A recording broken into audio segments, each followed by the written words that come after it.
بسم اللہ الرحمن الرحیم الحمد للہ رب العالمین والصلاة والسلام علیک یا سیدی یا خاتم النبیین سرائٹ ورڈ برن ٹرائلر۔ یہ ایک یہودی ہے یا عیسائی ہے،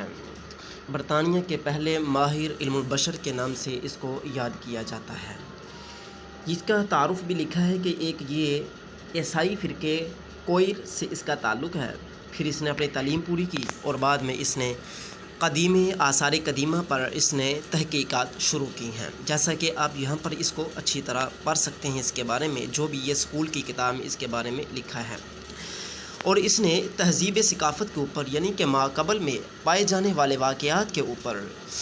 اس نے کچھ ایسے ہی گفتگو تراشی اور اپنے ذہنی کاوش کو سامنے لایا جو مختلف پہلوؤں سے اسلام کے خلاف ہے، اور اس کی کچھ عبارت میں پیش کرتا ہوں جو طلباء سکول میں اس کو پڑھتے ہیں، اور اگر اس کے اوپر ایمان ہو گیا تو دائرہ اسلام سے وہ خارج ہو جائیں گے، اور اگر وہ اس کو پڑھتے ہیں تو پھر حرام پڑھتے ہیں۔ ہر وہ چیز جو قرآن و سنت کے مخالف ہے وہ حرام ہے، اس کا پڑھانا حرام ہے۔ یہی بندہ اپنی گفتگو جاری کیے ہوئے کہتا ہے، قدیم انسان نے خوابوں سے یہ سیکھا ہے کہ انسان جسم اور روح کا مجموعہ ہے، اور یہ روح کا تصور ہی انہی مضم روح پرستی کی جان ہے۔ اگر نیند لمبی ہو جائے تو روح بدن کے عالم میں واپس نہیں آتی اور موت واقع ہو جاتی ہے۔ اس طرح بدن تو بیکار ہو جاتا ہے مگر روح زندہ رہتی ہے۔ ٹائلر اپنی مذہبی تصورات کو آفاقی قرار دیتے ہیں۔ ان کے مطابق یہ تصورات وحشی انسان کے زمانے میں ابھرے اور آج کے جدید دور میں بھی موجود ہیں۔ ٹائلر کی نظریات کی تصدیق ان کے ہم عصر مفکرین نے کی، خاص طور پر ڈارون نے اس نظریے کو بہت سراہا۔ اب کچھ لوگ کہتے ہیں کہ بھئی یہ تو نظریہ ہے، تو نظریہ لکھنے میں کیا حرج ہے؟ تو ان لوگوں کو پہلا سوال کے جواب یہ ہے جو کہتے ہیں کہ نظریہ لکھنے میں کیا حرج ہے۔ تو اگر میں بھی تحقیق قرآن و سنت کو نعوذ باللہ پیچھے ہٹ کر یہ بات کہہ دوں کہ جس نے مجھ سے سوال کیا ہے کہ نظریے کا کیا تعلق ہے، نظریہ کسی کا بھی ہو سکتا ہے، تو میں اس کو یہ کہتا ہوں کہ کلمہ پڑھنے کے بعد نظریہ پالنے کی گنجائش انسان کے پاس باقی نہیں رہتی ہے۔ ہاں، صرف انہی چیزوں میں جن کے اندر اختیارات اسلام نے ہمیں دیے ہیں۔ تو اگر میں وہ کہے کہ نہیں بھئی نظریہ پالنا ٹھیک ہے، تو پھر میں اس کو یہ جواب دیتا ہوں کہ میرا نظریہ یہ ہے کہ تو زنا کی پیداوار ہے، اور میرا نظریہ یہ ہے کہ ہو سکتا ہے تو انسان سے پیدا نہ ہوا ہو، تو کسی ایسی گندی مخلوق سے پیدا ہوا ہے جن کا انسان سے تعلق نہیں ہے، یا میرا نظریہ یہ ہے کہ تجھے اس وقت جنا گیا جس وقت تیری والدہ حیض میں تھی، اور حیض کے دوران ہی مادہ نطفہ تیری ماں کے رحم میں رک گیا، اور یہ میرا نظریہ تیرے بارے میں ہے۔ یا جو لوگ تجھ جیسے علماء پر بکواسات کرتے ہیں ان کے بارے میں میرا ایسا نظریہ ہے، تو پھر میرے ساتھ وہ الٹا لڑنا شروع کر دے گا، حالانکہ نظریہ تو میرا بھی ہے۔ لڑا مجھ سے کیونکہ اس کی ذات پر اٹیک ہوا، تو اس کا ثابت ہوا کہ جب ذات پر اٹیک ہوتا ہے تو مخالف جو ہے وہ لڑنا اور برنا شروع کر دیتا ہے۔ لیکن مجھے افسوس ہے جب اسلام کے اوپر اٹیک ہوتے رہے تو سب کی زبانیں کند ہوئیں، اور جب کتابی شکل میں مسلمانوں بچوں نے قرآن و سنت کے اوپر کیے ہوئے اور لکھے ہوئے اٹیکوں کو پڑھا تو پڑھنے کے بعد بھی ان کے اوپر تھوڑا سا بھی غصہ ظاہر نہ ہوا، تو لہٰذا ہم نے بھی پھر ان کو کہا کہ ہمیں بھی ہمارا بھی نظریہ یہی ہے کہ وہ لوگ جن کو قرآن کے برخلاف تعلیم دی جائے اور وہ اس کے اوپر غصہ نہ کریں، تو مجھے یہی لگتا ہے کہ وہ زنا کی، حرام کی، بدکار کی اور بے غیرت، لچر اور فحاش عورتوں کی وہ لوگ پیداوار ہیں۔ جی ہاں، کیونکہ ایسے لوگوں کی پیداوار میں کوئی شک نہیں ہے جو قرآن و سنت کے مخالف چلتے ہیں۔ اب اس بندے نے یہ بات کیا لکھی ہے، اس نے کہا ہے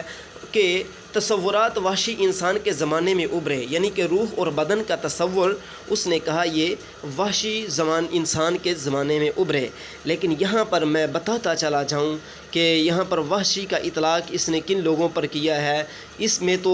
اہل اسلام آتے ہی آتے ہیں، اس میں انبیاء صالحین بھی سارے کے سارے ہی لوگ آ جائیں گے، کیونکہ جتنے بھی انبیاء علیہم السلام گزرے، اولیاء کرام گزرے اور صالحین گزرے، تمام کا عقیدہ رہا ہے انسان کا جسم، روح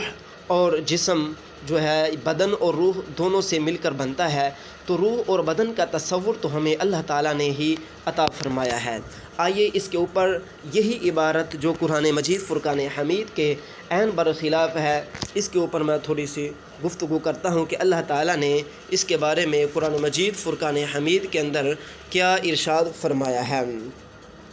تو اللہ تعالیٰ نے سورۃ الحجر کے اندر ارشاد فرمایا، سورۃ الحجر میں فرمایا وَإِذْ قَالَ رَبُّكَ لِلْمَلَائِكَةِ إِنِّي خَالِقٌ بَشَرًا مِّن صَلْصَالٍ مِّنْ حَمَإٍ مَّسْنُونٍ۔ اور یاد کرو جب تمہارے رب نے فرشتوں سے فرمایا کہ میں ایک آدمی کو بجتی ہوئی مٹی سے پیدا کرنے والا ہوں جو مٹی بدبودار سے آگارے کی ہے۔ فَإِذَا سَوَّيْتُهُ وَنَفَخْتُ فِيهِ مِن رُّوحِي فَقَعُوا لَهُ سَاجِدِينَ، تو جب میں اسے ٹھیک کر لوں اور میں اپنی طرف کی خاص معزز روح اس میں پھونک دوں تو اس کے لیے سجدے میں گر جانا۔ پہلی آیت مبارکہ میں بجتی ہوئی مٹی سے انسان کے بدن کو پیدا فرمانے کی طرف اللہ تعالیٰ نے وضاحت سے حکم عطا فرمایا، اور دوسری صورت میں اللہ تعالیٰ نے روح کا ذکر خاص انداز میں فرمایا۔ آئیے ذرا اب اس کی تفسیر میں جاتے ہیں کہ اس کے بارے میں اللہ تعالیٰ کا کیا حکم ہے اور علماء نے اس کے بارے میں کیا تفسیر ذکر فرمائی ہے۔ یہ تفسیر طبری ہے، جامع البیان ہے، تو اس کے اندر فرمایا جا رہا ہے وَإِذْ قَالَ رَبُّكَ لِلْمَلَائِكَةِ إِنِّي خَالِقٌ بَشَرًا مِّن صَلْصَالٍ مِّنْ حَمَإٍ مَّسْنُونٍ، جب میں انسان کو خشک مٹی سے بنا لوں، جس طرح کہ ترجمہ آپ نے سماعت فرمایا فَإِذَا سَوَّيْتُهُ وَنَفَخْتُ فِيهِ مِن رُّوحِي فَقَعُوا لَهُ سَاجِدِينَ، پھر میں اس کو ٹھیک کر لوں اور اس میں اپنی معزز روح پھونک دوں تو تم سجدے میں گر جانا۔ یقول تعالی ذکرہ لنبیہ محمد صلی اللہ علیہ وسلم واذکر یا محمد اذ قال ربک للملائکۃ انی خالق بشرا من صلصال من حمأ مسنون۔ تو صاحب تفسیر طبری فرما رہے ہیں یہاں پر کہ اس وقت کو یاد کیجیے محمد صلی اللہ علیہ وسلم جس وقت تمہارے رب نے فرشتوں سے یہ حکم نازل فرمایا تھا، اور اس قول کی طویل میں فرماتے ہیں کہ وَإِذْ قَالَ رَبُّكَ لِلْمَلَائِكَةِ، یہ مکمل آیت کا ذکر کیا، پھر فَإِذَا سَوَّيْتُهُ پوری آیت کا ذکر کیا، اور اس کے بعد پھر وہی بات ذکر کی کہ سرکار صلی اللہ علیہ وسلم سے فرمایا جا رہا ہے کہ اے محمد صلی اللہ علیہ وسلم ہمارے اس قول کو یاد فرمائیے کہ ہم نے جس وقت فرشتوں سے یہ کلام فرمایا تھا بدن انسان کے بارے میں، انسانی جسم کو بنانے کے بارے میں، ہم نے فرشتوں سے فرمایا کہ میں انسان کو، بشر کو، اس کے بدن کو، اس کے جسم کو بنا رہا ہوں۔ تو اس وقت جب میں نے اس کو ارشاد فرمایا اور میں نے ساتھ یہ فرمایا کہ جس وقت میں ٹھیک بنا لوں اس کو، یعنی کہ جیسا میں چاہوں ویسا بنا لوں، اس کو میں ٹھیک کر دوں، جس طرح کہ فَإِذَا سَوَّيْتُهُ سے مراد فرمایا فَإِذَا صَوَّرْتُهُ فَعَدَلَتْ صُورَتُهُ، جس وقت میں ان کی صورت کو بنا لوں اور ٹھیک بنا لوں، وَنَفَخْتُ فِيهِ مِن رُّوحِي، اور میں اس کے اندر اپنی معزز روح پھونک دوں، فَصَارَ بَشْرًا حَيًّا، اور وہ ایک زندہ بشر ہو جائیں، فَقَعُوا لَهُ سَاجِدِينَ، تو تم سجدے میں گر جانا۔ سجود تحیۃ و تکرمۃ لا سجود عبادۃ، فرمایا جا رہا ہے وہ سجدہ تکریمی ہے، وہ سجدہ تکریمی تھا جس کا اللہ تعالیٰ نے حکم عطا فرمایا تھا، یعنی کہ اللہ تعالیٰ فرما رہا ہے جس وقت میں ایک تخلیق کو مکمل کروں اور وہ تخلیق میرے نزدیک ایک بڑی مکرم ہے، تو تمہیں سجدے میں گرنا ہوگا فرشتوں، اس کی تکریم کے لیے، اس کی عزت کے لیے تمہیں سجدے میں گرنا ہوگا۔ اور اس سے آگے سماعت کیجیے وقد حدثني جعفر بن مقرم قال حدثنا ابو عاصم قال حدثنا شبيب بن بشر عن اکرمہ عن ابن عباس رضی اللہ تعالی عنہ قال لما خلق الله الملائکہ قال انی خالق بشرا من طین، جس وقت اللہ تعالیٰ نے تخلیق فرمایا انی خالق بشرا من طین فاذا انا خلقته فاسجدوا له فقالوا، جی ہاں، قال لما خلق الله الملائکۃ قال انی خالق بشرا من طین، اللہ تعالیٰ نے فرشتوں کو تخلیق فرمایا، پیدا فرمایا، تو پیدا فرمانے کے بعد فرمایا انی خالق بشرا من طین، یہ حدیث مبارکہ ہے، فرمایا کہ انی خالق بشرا من طین، میں مٹی سے بشر بنانے والا ہوں، فَإِذَا أَنَا خَلَقْتُهُ فَاسْجُدُوا لَهُ، تو جو ہی میں اس کی تخلیق کو مکمل فرماؤں تو تم سجدے میں گرنا. فقالوا لا نفعل، تو وہ بولے ہم ایسا نہیں کریں گے. فارسل علیہم نارا فاحرقتهم، تو ان کے اوپر اللہ تعالیٰ نے عذاب نازل فرمایا، یعنی کہ آگ بھیجی اور ان کو جلا کر ختم فرما دیا. وخلق ملائکۃ اخرى، تو دوسری دفعہ پھر اللہ تعالیٰ نے فرشتوں کو پیدا فرمایا. فقال انی خالق بشرا من طین، فرمایا کہ میں خالق بشرا من طین، مٹی سے پھر وہی حکم صادر فرمایا کہ میں مٹی سے پھر انسان پیدا فرمانے والا ہوں. یعنی کہ پہلے والا حکم دوسرے فرشتوں کے سامنے بھی رکھا، تو انہوں نے کیا آگے سے کہا، انہوں نے پھر فابوا، انہوں نے پھر انکار کر دیا. قال فارسل علیہم نارا فاحرقتهم، اللہ تعالیٰ نے پھر ان کے اوپر وہی آگ کو ڈالا اور وہ سب کو جلا کر راکھ کر دیا. پھر تیسری مرتبہ جب فرشتوں کو تیسری مرتبہ پیدا فرمایا، تو تیسری مرتبہ میں بھی اللہ تعالیٰ نے وہی حکم فرمایا. تو ان فرشتوں نے اس بار کیا کہا، فقالوا سمعنا واطعنا الا ابلیس کان من الکافرین الاولین، انہوں نے کہا کہ ہم نے سنا اور ہم نے اطاعت کی، لیکن جو ابلیس تھا وہ کافر تھا، وہ پہلے میں سے ہو گیا، یعنی کہ پہلے کافروں میں سے ہو گیا. وہ کافر فرشتے مخلوق جو پہلے انکار جنہوں نے کیا تھا، تو اللہ تعالیٰ نے انہیں غرق کر دیا تھا، آگ میں ان کو غرق کر دیا تھا. ان کے بارے میں فرمایا کہ ان کو غرق کر دیا گیا. تو جو بعد میں پیدا فرمائے گئے تیسری مرتبہ، انہوں نے فرمایا سمعنا واطعنا. تو اس آیت مبارکہ جو میں نے آپ کے سامنے رکھی اور اس کی مختصر تفسیر بھی میں نے آپ کے سامنے رکھی، کہ یہ تو حکم اللہ تعالیٰ کا فرمائدہ ہے کہ میں نے انسان کو جو ہے جسم، بدن اور جسم کے انسانی جسم کو بدن اور روح سے پیدا فرمایا. تو یہ اس کے اوپر پھر اپنی طرف سے فلسفہ جارنا کہ بھئی